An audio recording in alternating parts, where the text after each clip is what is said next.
malam menyelimuti rumah itu dengan perlahan. Lampu kamar menyala, satu persatu, menerangi ruang yang berbeda dengan cerita yang berbeda pula. Tak ada percakapan, tak ada tawa, hanya kesibukan yang membuat mereka terlihat baik-baik saja. Mereka berada di kamar masing-masing, tenggelam dalam aktivitasnya sendiri. Di kamar Aldo, ia tampak sibuk mengerjakan pekerjaan kantornya. Di kamar Wulan, ia rebahan sambil memainkan ponselnya. Sementara di kamar Clara, ia duduk menulis sesuatu di bukunya, sambil mendengarkan musik melalui earphone. Dari luar, mereka terlihat seperti keluarga pada umumnya. Ayah duduk di ruang tengah, menonton televisi. Ibu berada di dapur, menyiapkan makan malam. Setelah beberapa waktu, masakan pun selesai.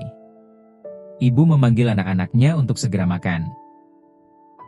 Aldo, Wulan, Clara, ayo turun, makanannya udah siap. Aldo dan Wulan turun ke ruang makan, tetapi Clara tidak ikut keluar. Loh, Clara mana? Masih di kamar Kalimah. Ya udah, kamu susul dia ke kamarnya ya. Iya, Mah. Wulan berjalan menuju kamar Clara. Ia mengetuk pintu, namun tak ada jawaban. Karena pintunya tidak terkunci, Wulan masuk perlahan. Terlihat Clara sedang duduk, menulis di bukunya sambil mendengarkan musik. Clara. Tak ada respons. Clara tak mendengarnya. Wulan lalu menyentuh bahu Clara. Hei, Clara. Kak Wulan. Aku kaget. Ada apa, Kak?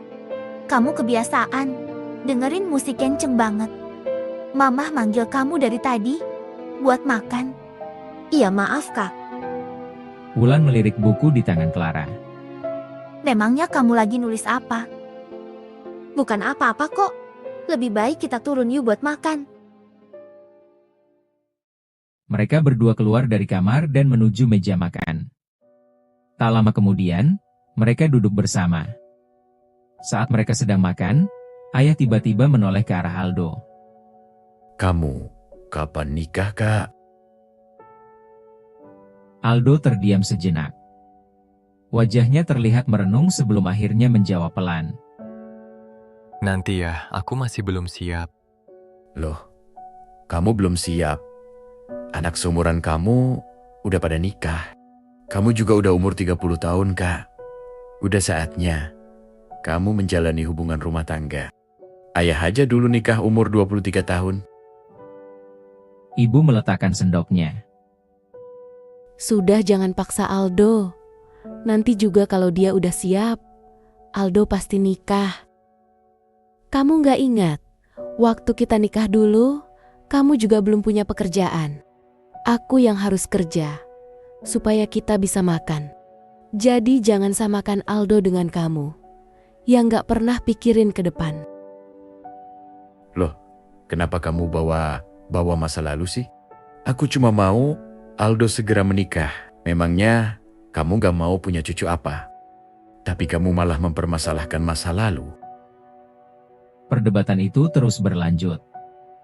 Suaranya memenuhi meja makan. Anak-anak mendengar semuanya. Aldo diam, Wulan diam, dan Clara menatap kosong, seolah pikirannya pergi ke tempat lain. Akhirnya Wulan tak tahan. Sudah cukup. Ya, Mah. Kita bisa nggak sih makan dengan tenang? Gak bosan apa dari dulu berantem terus? Pusing dengarnya. Suasana yang tadinya hangat berubah menjadi sunyi. Tak ada yang menjawab. Hanya bunyi sendok yang berhenti bergerak. Clara telah menghabiskan makanannya. Tanpa berkata apapun, ia berdiri dan pergi meninggalkan meja makan. Yang tersisa di sana hanya mereka berempat, dengan pikiran masing-masing. Di kamarnya, Clara menutup pintu pelan. Ia duduk di lantai, menyandarkan tubuh ke ranjang. Musik diputar dengan suara keras, cukup keras untuk menenggelamkan semua bunyi dari luar.